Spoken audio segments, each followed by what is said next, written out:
everybody. This is Don with the Vlog of Many Things, and with me tonight is, to my right, Tenkar. Tenkar. Down below me directly, Tom from Steve. Tap Room. and Steve. We're all here. And as you guys probably all seen, we're going to have quite the lively show tonight. If it has anything to do with the pre-chat we've been involved in, it'll be quite the evening. Oh my God! Grab onto your seats, folks. Grab onto Hold your on to your seats, because we're going to be talking about. We'll do lighthearted stuff, a little bit about food and gaming. We're going to talk about the sale of the Dungeon Hobby Shop Museum because we now know who sold it and who purchased it, should I say? We're going to talk about you can now be a stripper in D&D. Maybe. Showgirl, So, not a stripper. Not a stripper. okay. Hey, I was doing this for Showgirl is different than an exotic dancer. And Yes. you know this why? How do you know that?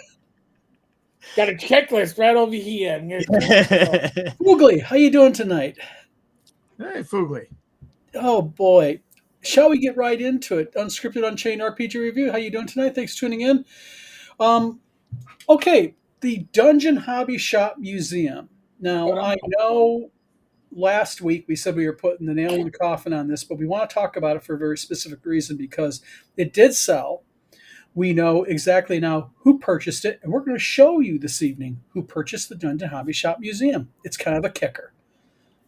It's not any of the usual suspects, let's put it that way. Foogly says Strip D&D is a completely different game. I don't want to lose hit points. Here's my socks. I guess you wear a cod piece to your D&D game. Does that give you like a bonus to your AC, or is that a negative to your AC? You just get a dress like a New York City homeless person in the wintertime. Multiple layers, you're good to go. True. Might as well get this one out of the way, and we'll save who bought the Dungeon Hobby Shop Museum. So, Eric. Yes. Showgirls in D&D. You did the research on this one, so you can take it over, my friend. Okay, so here's the thing. I woke up this morning to my PMs. Your first mistake. Yeah. You know, what is the first thing you do when you get up? You go to the bathroom, got my phone, and I'm like, PM's all about showgirl, the life of a showgirl. And it's some D&D artwork with crazy eyes, apparently because it's from the Radiant. Yes. Apparently that was in in one of the was it Radiant Citadel or something like that? Somebody said that's old artwork. But in any case, the life of a showgirl. Now, I didn't realize, and I still don't care, that Taylor Swift apparently has a new album coming out called The Life of a Showgirl, and somehow WotC's marketing person said, I've got the perfect social media post for X on this. I know. No. Listen, even if the majority of your gamers are not grognards anymore, they're not Taylor, they're not Swifties. I can guarantee you, they aren't Swifties. You're not. Come on, we know that Tom's a Swiftie, right, Tom? Nope. No. Okay. So I mean, just kind of. How do you screw up your social media so completely? Well, so frequently. What gets me about this image is, in all fairness, Hasbro is not putting this out, correct? No. But they're not only posting this image on their social media, they're labeling their IP D&D on it. Well, yeah, because it's the Wizards of the Coast D&D X account. Well, okay. It's their official account. Wouldn't it be funny if Taylor Swift sued WotC? Yeah, do it. But the thing is, I have a feeling this might tie in with her, because whether you like Taylor Swift or not, you got to give her one thing. That chick is a marketing genius. Oh, yes. You know, if they come out with a Swifties D&D essentials set, you know what? They had Rick and Morty. They had Stranger Things. All right. You You get bonus experience points for getting a friendship bracelet. And as Tom, Ooh, at my Tom heart so beats eloquently put it earlier, no wonder why I didn't take the freaking job. There ain't no way in hell. But it gets Yeah. better. It gets better.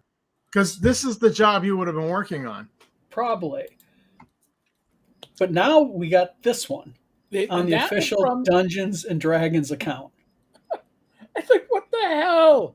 What are they? But wait, it gets better. Yes, Everyone loves listening to your stories. you might be a DM if you're reading this. No.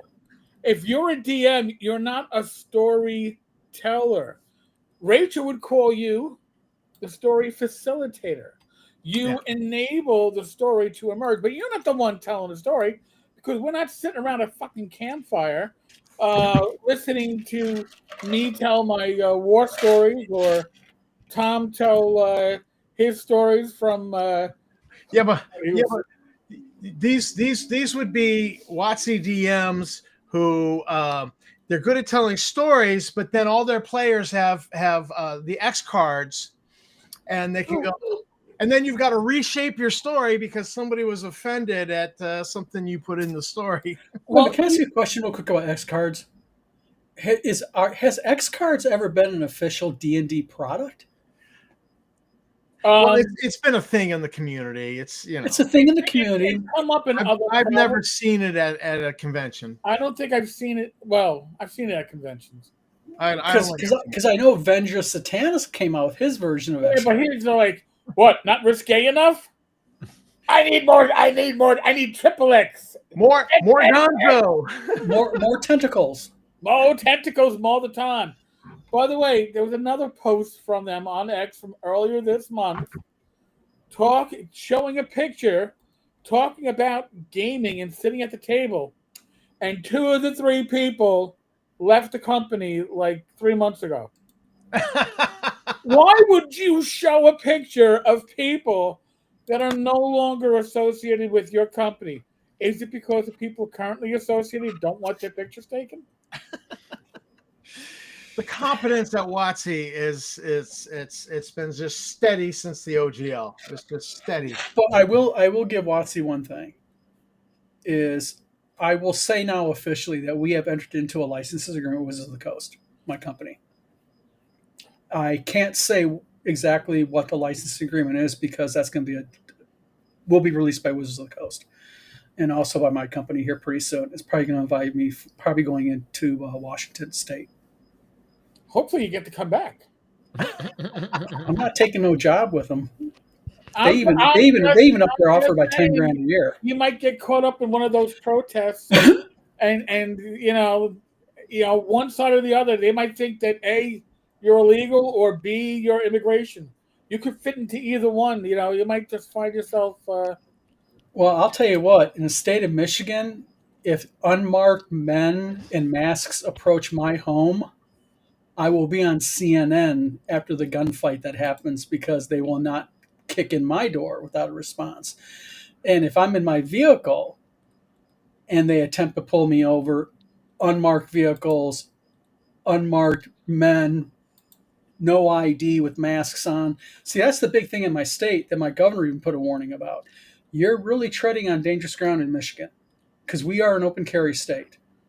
Right. And you wanna pull up in an unmarked vehicle, fine, but you better have a fucking ID on you, and you're not wearing a mask.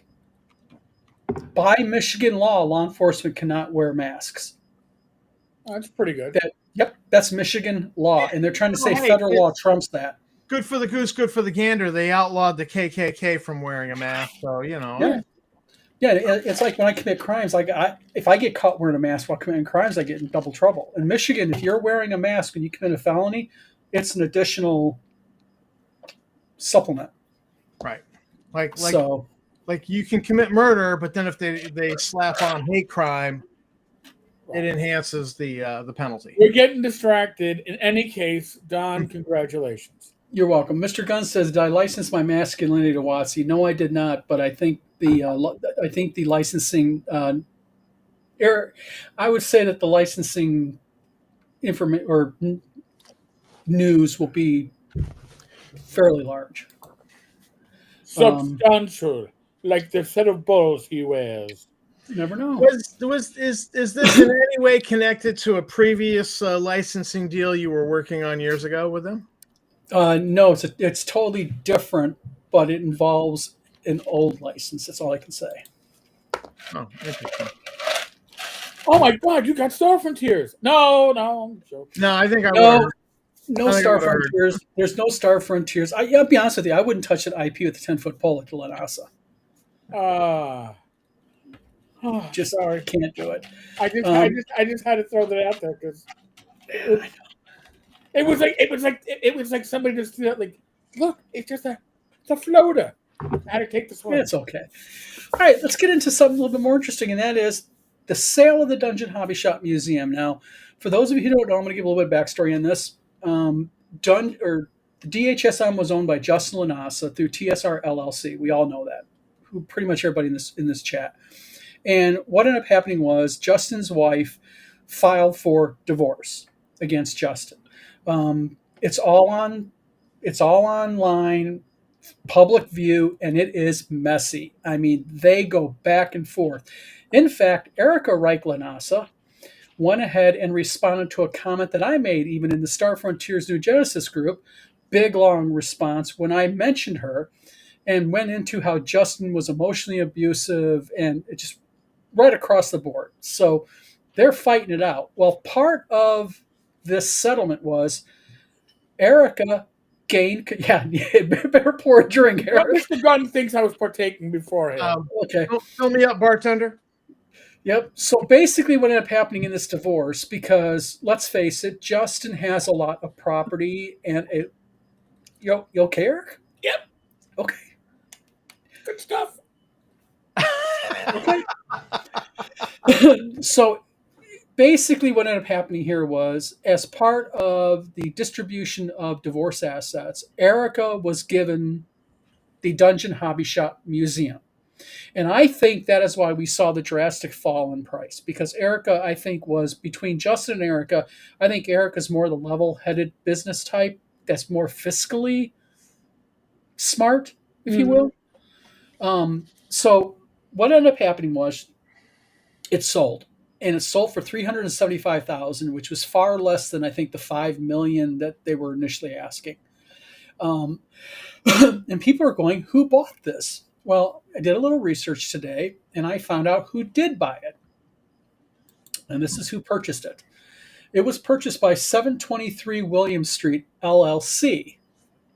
Now, who is 723 William Street, LLC? So I did a little bit of backtracking on that, and I found out it was a lady by the name of Kristen Stalashuk. P.O. Box, Pell Lake, Wisconsin. No other information on her until I started digging on Facebook. And there's the chickie right there.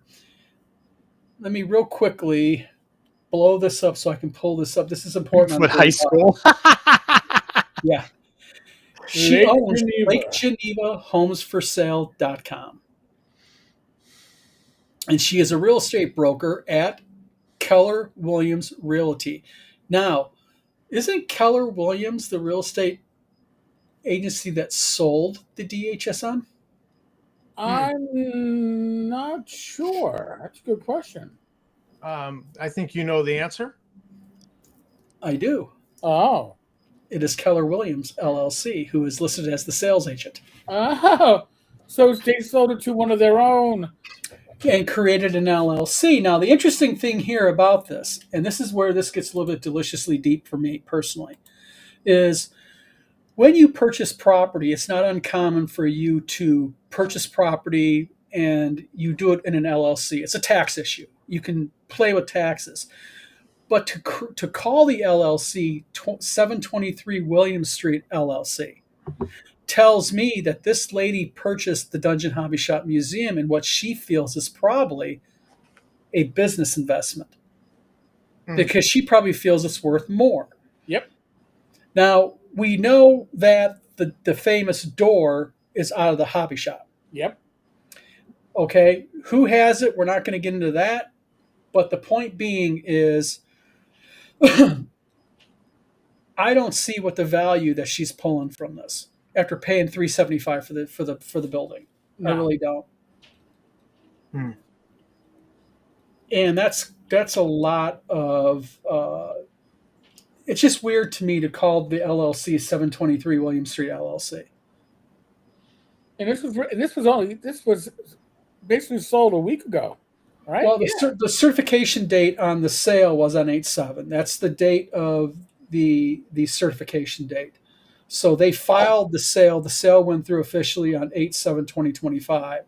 Her LLC was formed on 7/29/2025. So she was definitely in the process of closing and doing all the stuff when she needed to create this LLC. So I find it really interesting because when you look at when you look at Wisconsin Revised Statute 183.0212, which is this one right here, it's a sole entity. So basically, she's a sole member LLC. This lady I found out is married, but her husband's not on the LLC. Huh.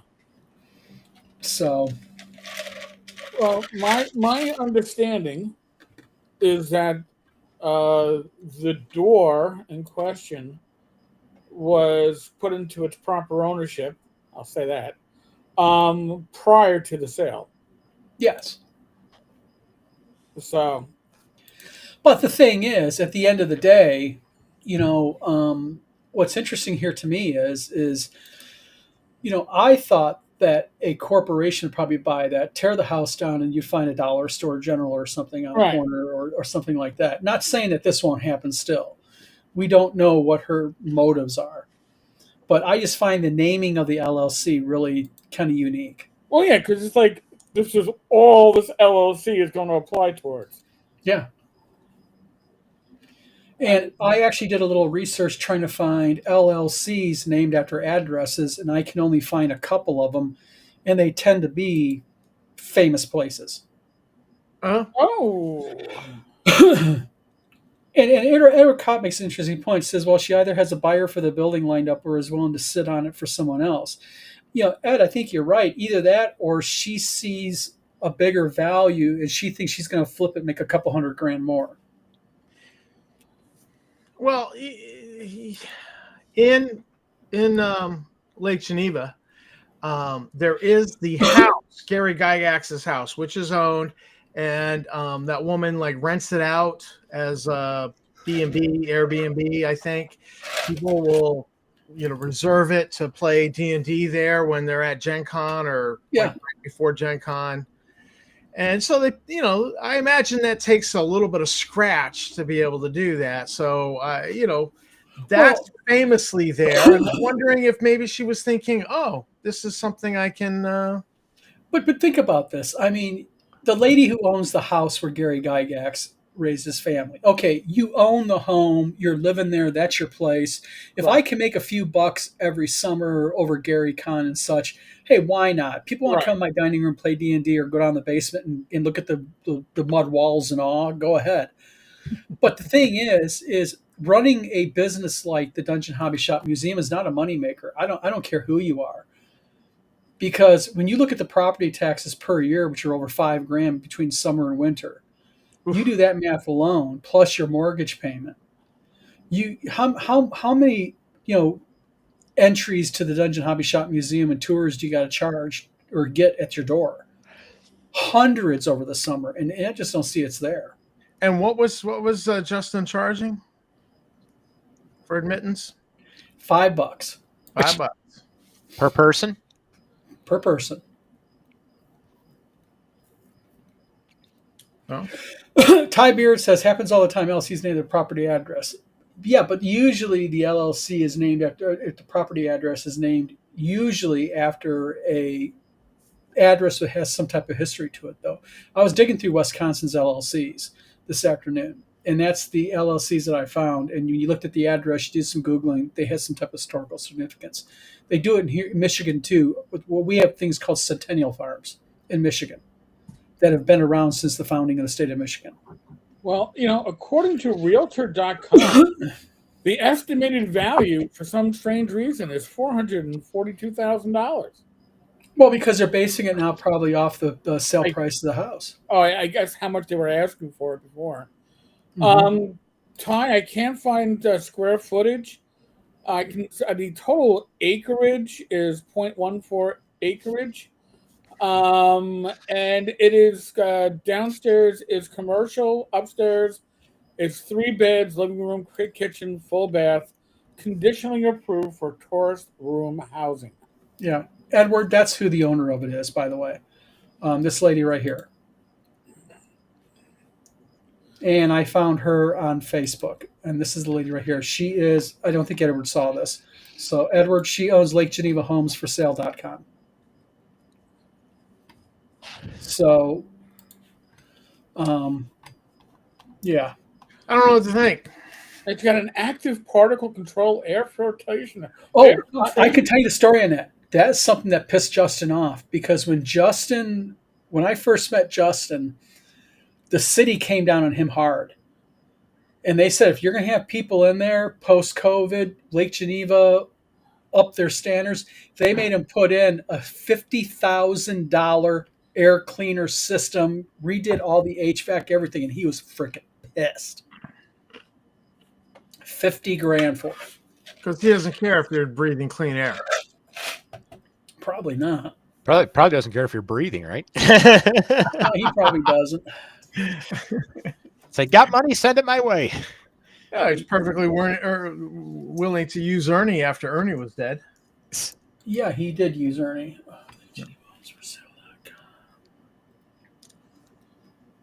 So let me do this here real quick.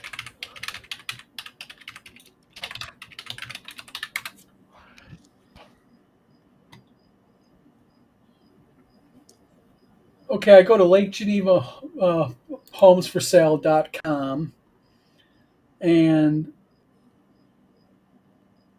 just normal realty type stuff. I don't see the building for sale. So she only has 5 listings. All in the mid 5s, 4s, one for 260 with no picture. 625, 475, 511. That sounds like a community that if you have to ask the price, you don't have enough. Yeah. Well, Lake Geneva is a typical summer resort location. Yeah. So it's in new hands, and at least the door won't end up in a landfill. No. True. The famous door, yeah. Yep. So, well, it's just, to me, it's going to be interesting in what's she going to do with it, because she has, she evidently sees value in it. I mean, she paid way over what Justin paid for it. He says, having been on a permitting committee for New York City government, I've learned that many LLCs are often covered for someone else's financing. Oh, yeah. But she's the one who purchased this. So time will tell. Time will tell.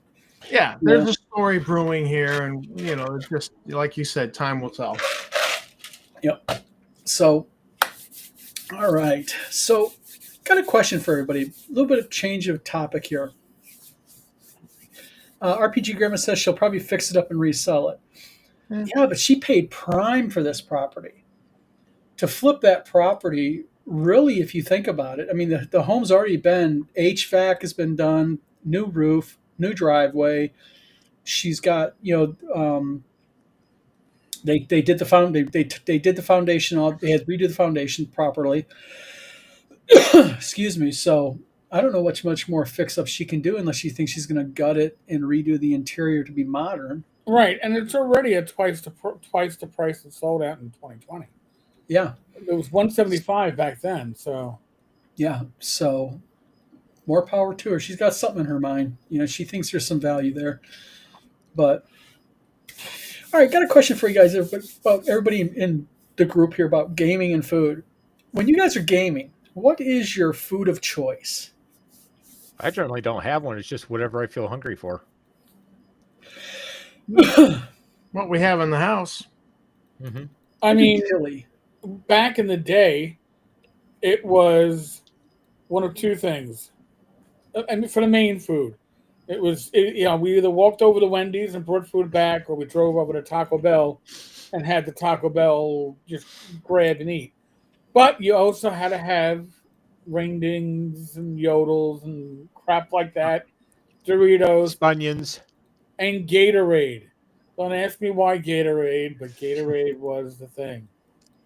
See, I make a big pot of chili. Oh, okay, that's cool. My It's 3.5 it's cool until about 2 hours into the game. At which point, is it a meat? Is it a beanless chili or a meatless chili? Or is it meat and Oh, you're gonna? gotta have meat. Gotta have meat. Yeah, you gotta have meat. And you gotta have beans. Well, my wife real quickly says a lot of realtors buy houses, fix them up, and resell it. Maybe a B&B. It's like, yeah, it's true. It's a license. It's licensed to be a bed and breakfast. Upstairs is yes. Yeah. Yeah. So, okay, I'm going to commit chili heresy. Okay, my chili Uh-oh. has both beef and sausage in it, Oh, that and, actually sounds good. and beans. That sounds good. It's beans are a point of contention in chili for some reason. Well, you're not in Texas, so you're okay.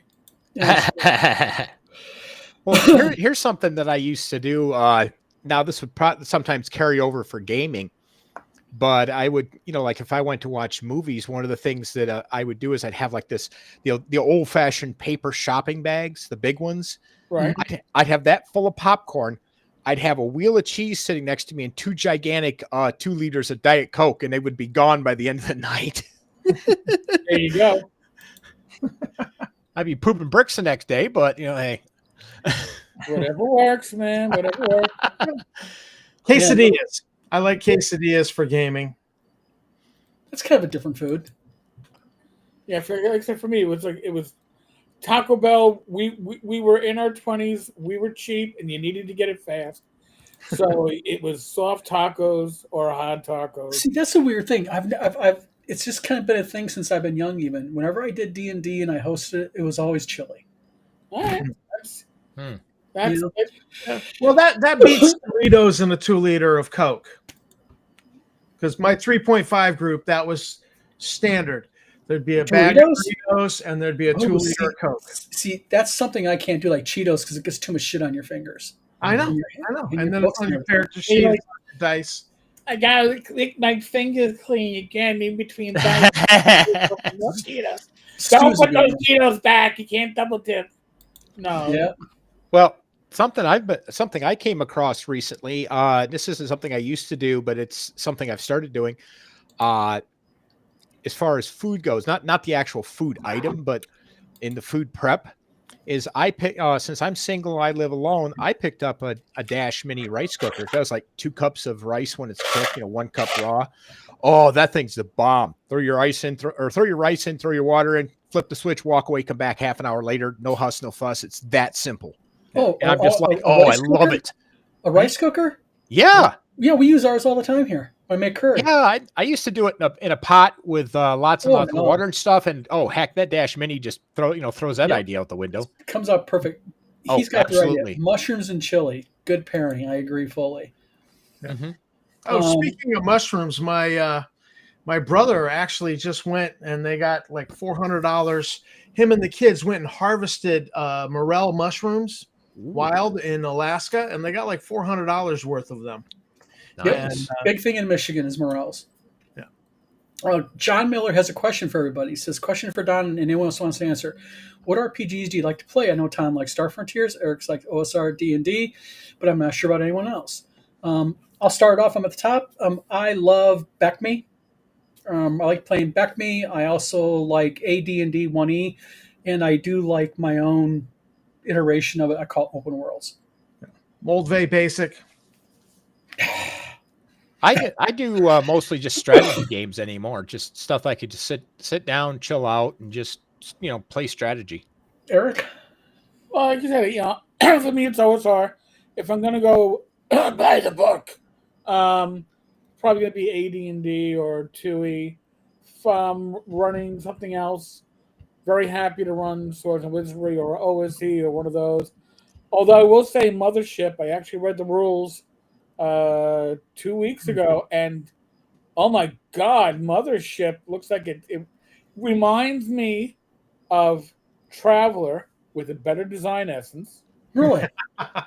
Okay, yeah, because you're not going up in levels, you're not getting experience points, although your save can increase.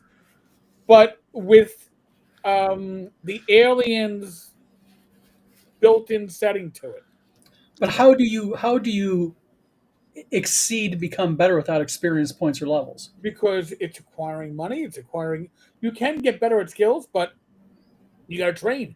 Training can take years, but then again, so Ah, can travel. interesting. All right, so you can, but your saves can increase as you survive. And as a If you DM, you survive. can give out certain bennies. You can say, hey, take a look, make something up. But I found it. I was very surprised, and the adventure generator system is very well done. And I, of course, had the deluxe box set, which was sitting on a shelf, staring at me. Actually, it was sitting on top of the shoe rack for like the last 6 months, and then finally, one of my co-hosts on Inappropriate Characters We Rolled was like, you really should check out Mothership. I'm like, well, I have it. I guess I will read it. Then I was like, oh, now I got to read the adventures.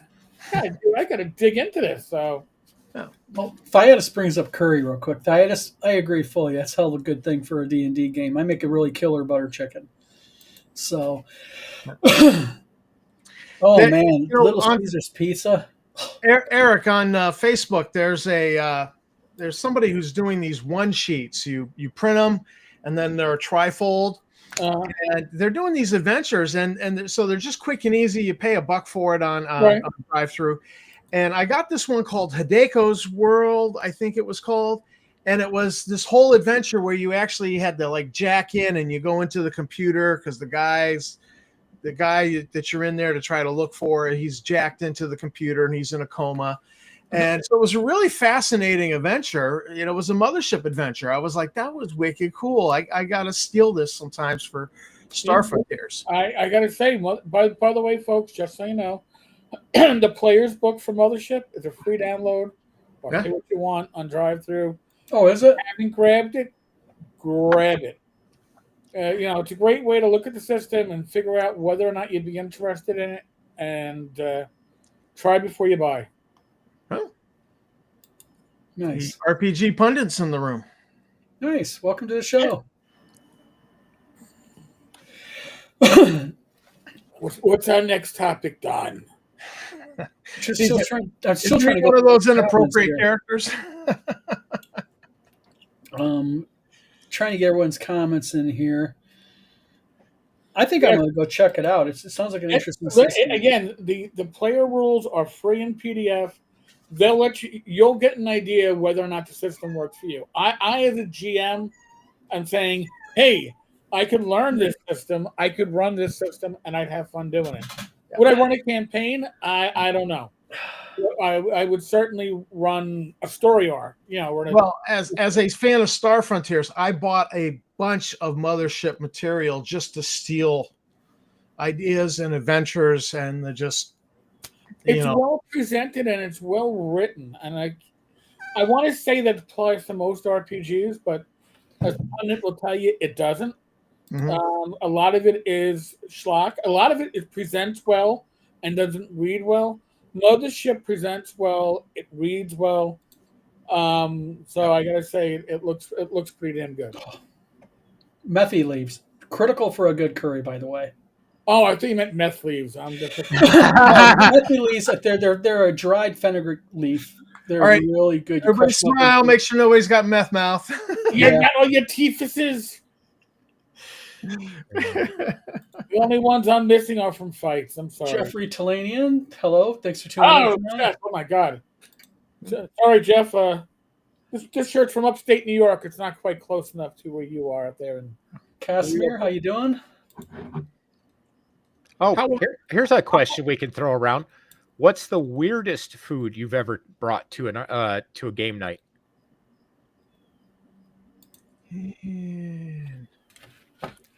The weirdest food I ever brought to the game night that I threw up. I'm just gonna leave it at that. I don't think So I've ever. I don't think I could get better or worse than whatever I brought up. So Yeah, that was a 1 on your saving throw when you threw up, wasn't it? 5e, I'd be rolling at disadvantage and had 2 ones. Now I've been to a couple of games that have had weird food. Yeah. But I'm consistent. It's chili every single time I host it. If I ever hosted a game at my home, but Oh, I one time had a person sit there and do sushi, and I don't eat sushi. Well, And not it's all like sitting sushi on is the really table. raw fish, though. But the thing is, it sits out on the table for like 6-7 hours while you're playing, and people. Oh It's no, hilarious. that wouldn't last with Cooking me. in its own oils. It's cooking. It's hilarious. Yeah. oh It stays well. fresh and until it always it's good for you. It Well, cleans out the system. Here's Now- one. that Don would know this one is and this I think this quit about 10 years ago or something because everybody was just getting too old. But Zion Lutheran used to have Taste of Germany every home tour, and every year that they had the home tours, and it was Oh yeah, not Marshall. yeah. It Yeah. was not unusual. The Monday after home tours, walking into a game and they've got Wiener Schnitzel or kraut or other stuff from that event sitting on the table in a warmer left over that they warmed it back up. And you're just like, great, Well- we're eating German for tonight. Well, and just so the Marshall, where I had my old publishing company, they had a home tour every year, and you could go and tour all the historic homes. Mhm. It was actually pretty cool. People would put Oh, food it's out. great. do It all should kinds still of be stuff. going on, shouldn't it? Yeah, it still goes on. Okay. It's still All right. going on. The best and worst food I've had at a game event, which was at North Texas, and I say the best and the worst food, some of the best barbecue I've ever had. Not convenient to eat it while you're sitting at the game table with dice, books. Pizza? No, barbecue. Oh, yeah, definitely. Oh, it was good though. Texas barbecue. But The, it's messy. the meat pies are probably a better choice. Another year. Steve, you got a question here. They want to know: you like to play strategy games these days? Do you mean war games like Hexacounter or something else? No, like RTS games, like I play a lot of classic Command and Conquer. So Yeah. a lot of games just by myself because I don't have a lot of guys up here that play RPGs anymore, or at least like the classic gaming. So, and it's a good way for me to relax. Mm-hmm. Yeah, me and Steve used to actually live pretty close to each other. He was actually lived in an apartment in the town where my publishing company was. So, but now I live in Battle Creek. He lives in Lansing, so we live about an hour away. So we don't see each other personally as much as we like to. But Right? Yeah. I want to answer Joe Stone's question. He wants to know about a table flip, and we did have a table flip back. Must have been 1986, 87 in my backyard. But it wasn't for what you think it was. It wasn't for an in-game event. My one friend sneezed. We all started laughing at one person because there was a booger the size of a softball hanging off their shirt. nice. And they didn't know why we were all laughing. We're pointing. They finally see it. They flipped out, and they were at the corner, and like the table was blocking them in, and they flipped the table up to go running into the house to get to the bathroom. Oh, So that was the only table flip I've ever experienced. The players leave, but that was the only table flip, and my Nice. God, that was priceless. oh, it sounds like it. Talked about that for years until he left the group. I want to respond to RPG Grandma there that yes, I've eaten squirrel and gator tail as well. Yeah, I grew up in a poor farm family, and we hunted a lot of squirrels. So yeah, I know what it tastes like. Don't they say it tastes almost like a gamey chicken? Yeah, pretty much. Very, very chewy, very gamey. I've So had it's something that you eat when you can't afford regular meat. right. Yeah, like I said, I only had it once. Yeah, it's not rabbit. something I would eat. I've had rabbit, I've had venison, and I've had venison's chili. Had a lieutenant bring that in. Now, he did happen to go hunting on Staten Island, and as I'm going to tell you right now, there is no hunting within the confines of the city, let alone bow hunting. But there are deer in the city, and he brought in venison chili that he It was good. Venison in Michigan is very common because starting November 15th is open deer season here in Michigan. Mm-hmm. So huge thing, venison. I don't like it. I don't care for it.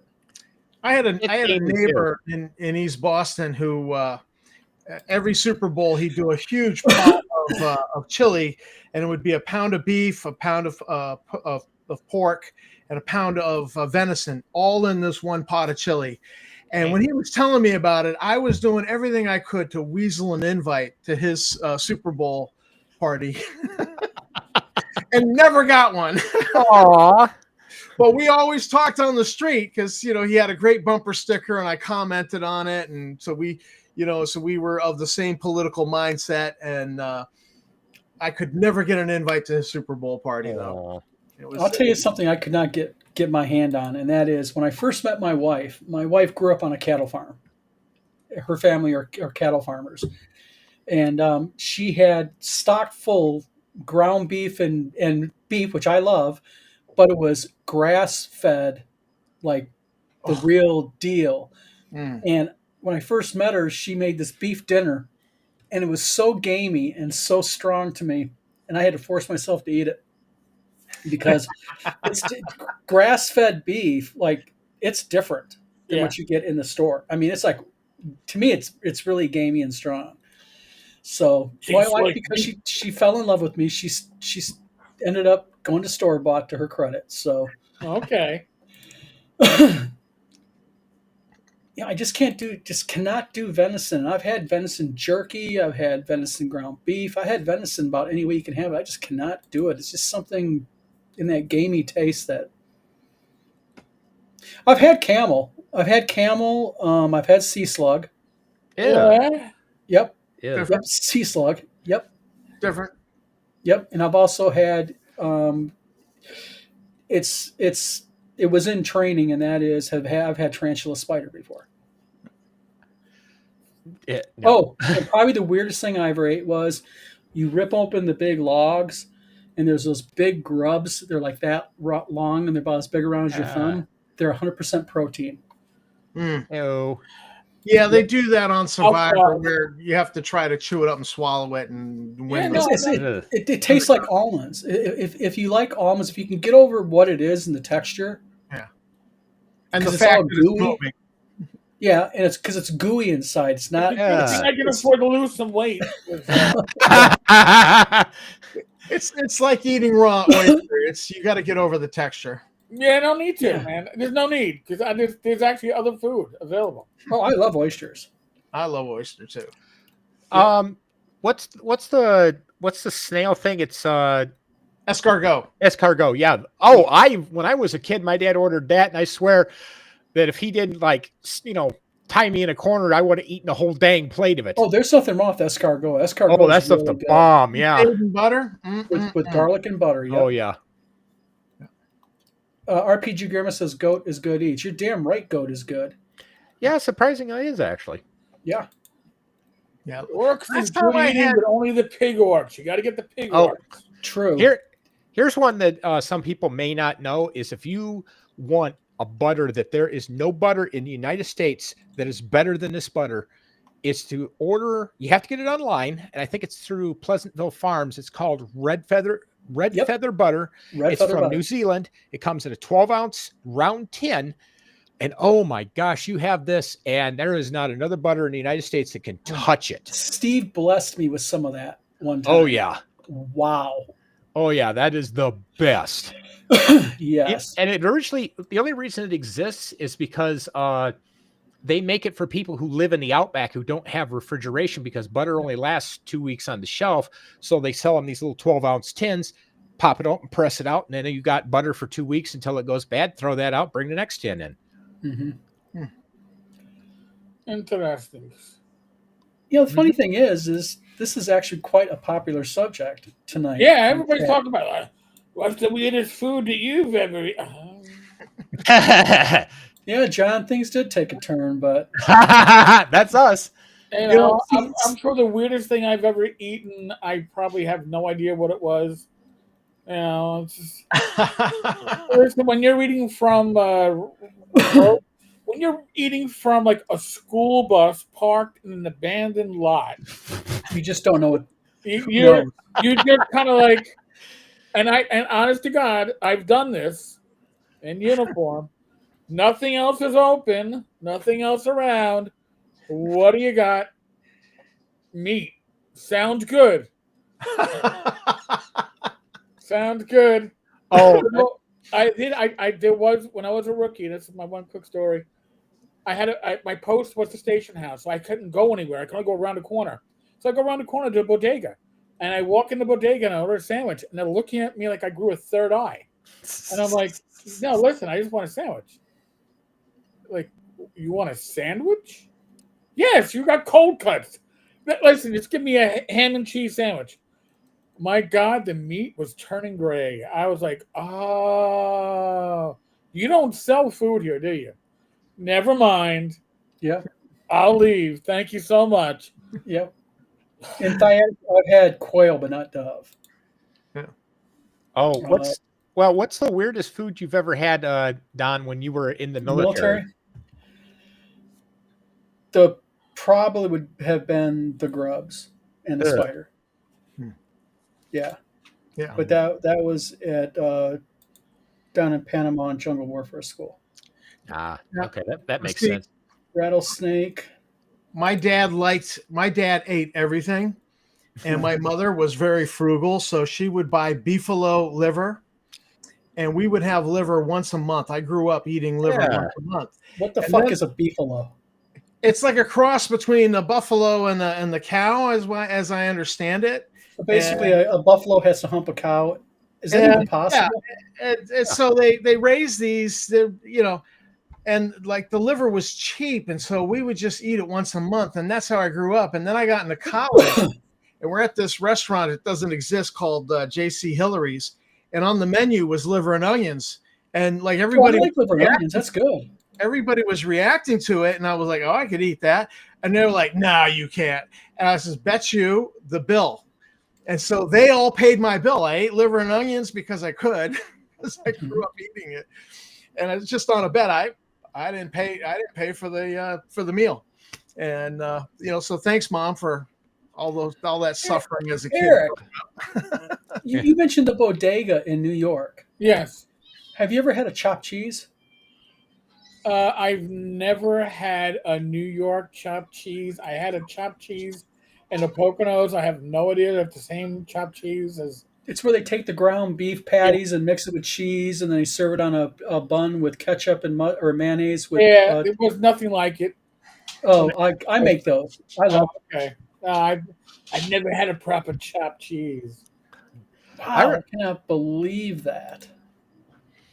I remember one of the things that was really funny about because when I was in the Army, I was a cook, and one of the things that was funny was during our field problems, we had tray packs for breakfast and dinner and MREs for lunch, and the breakfast MREs, they had this one bacon and sausage tray pack. Oh, you could not. I mean, I was in an artillery unit. These guys were hungry. They're staring at the tray pack, and they would not touch this stuff. And I would sit over there with that, because they would like eat a little bit out of it, and then it's like we got to either throw it away or do something with it. So I'm sitting over there with this full size tray pack, the spoon going like this, just plowing through the stuff. It was amazing, and they just wouldn't touch it. I'm just like, fine, that's more for me. The absolute worst MRE in the United States Army that is ever produced was the pork strip MRE. Yes. 2 strips of pork that were just gray in this clear kind of creamy liquid. Ugh. You couldn't trade that away for anything. Mm-hmm. Edward Copia, that's a good butter recipe. Until you get some birdshot. Yeah, I've been into birdshot when I ate that squirrel. Oh, yeah, that always sucks. There goes a filling. RPG Grandma. Yeah, Eric's. I bet you $50 you've had New York City back alley rat then. Oh, probably. Or Don't ask. Yeah, don't ask questions. It was just tender. That's all you had. It was tender. Tastes like chicken. Yeah, we're good. when you found a place that didn't give you food poisoning and you could eat your beef stew with a soda for $5, and it was plate and a half. You didn't ask too many questions. You didn't. Did the beef fall off a truck? I don't know. Oh, I didn't know that. My wife says there was a Beefalo farm in Bellevue. That's where my wife grew up. Oh, okay. It's like, wow. Okay, it's a thing. A beefalo. I'm just trying to get through all these comments. Yeah. Beefalo is a cow-bison hybrid. Almost all bison in the U.S. have some cow ancestry. Oh, okay. So basically, cows can hump bison and put out youngsters. Well, they're both bovines, you know. Well, I learned something new. You know what I mean?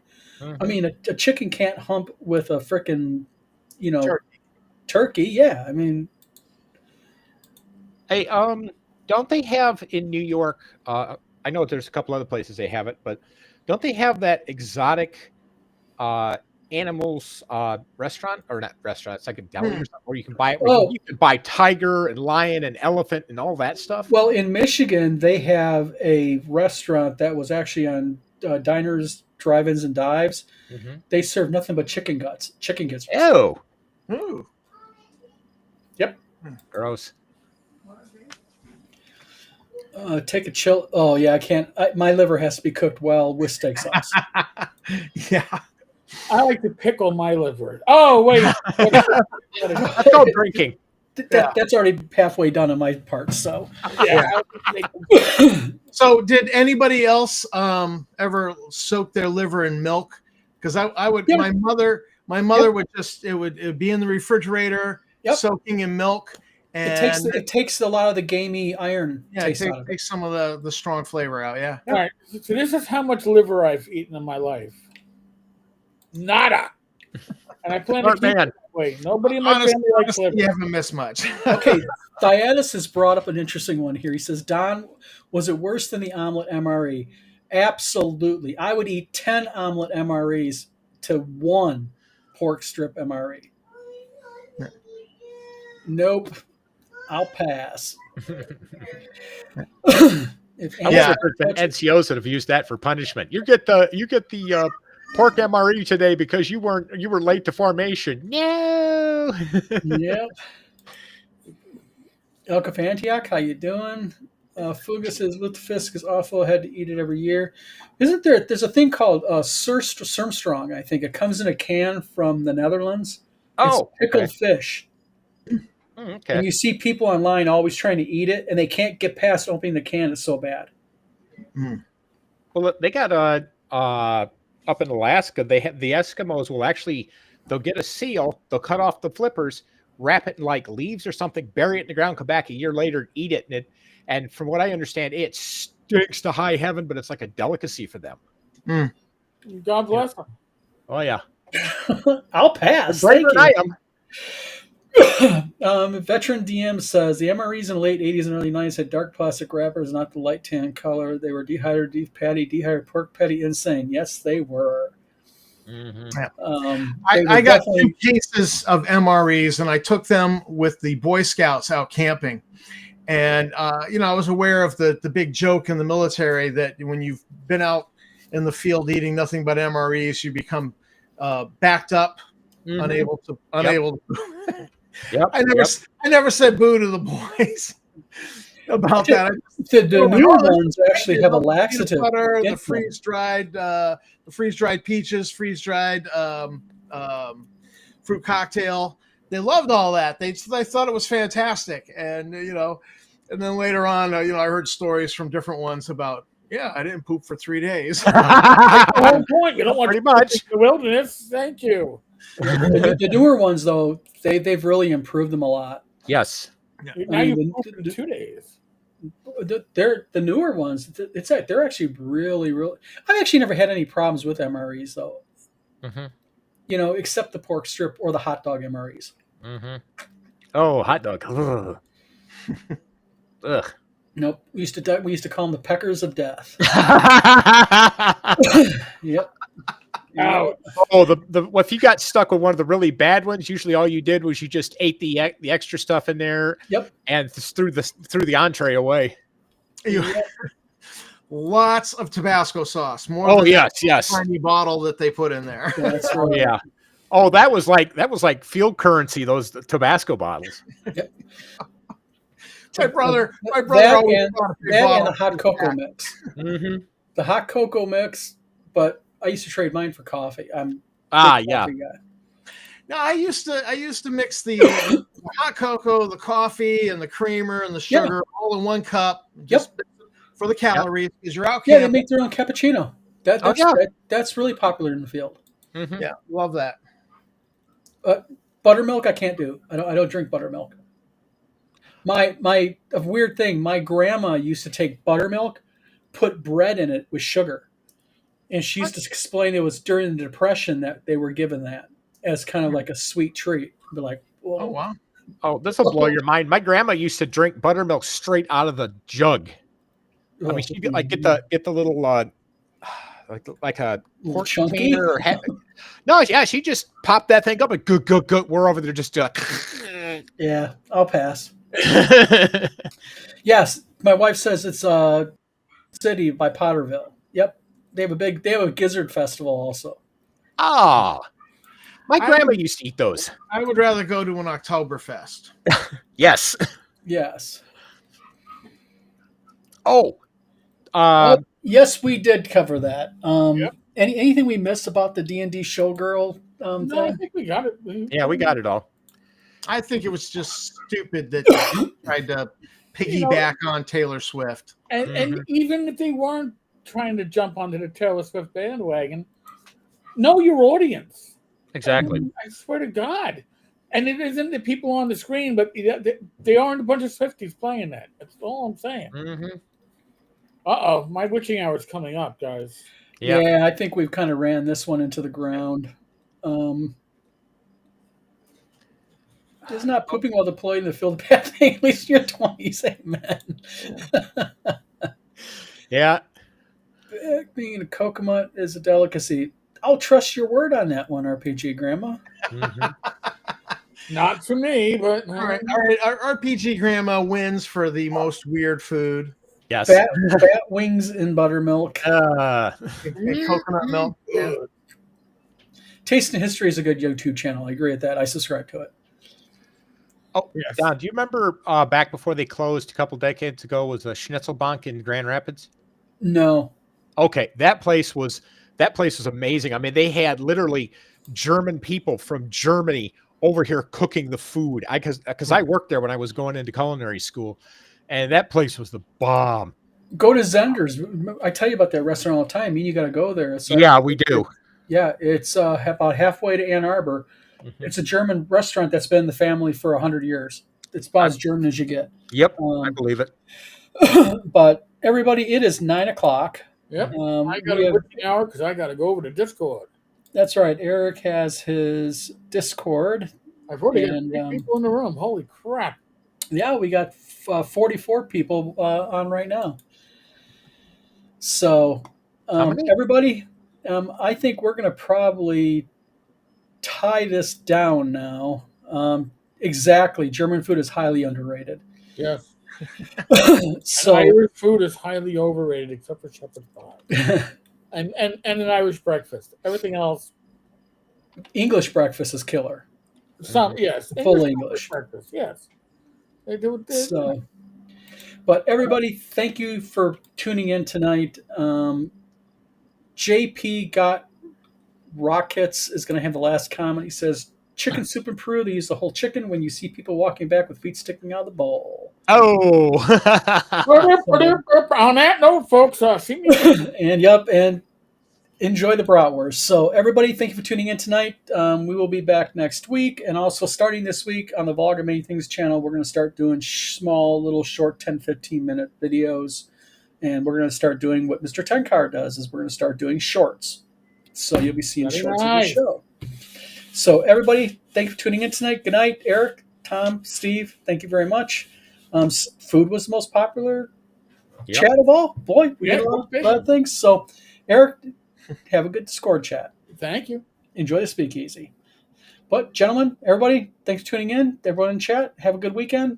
Stay safe.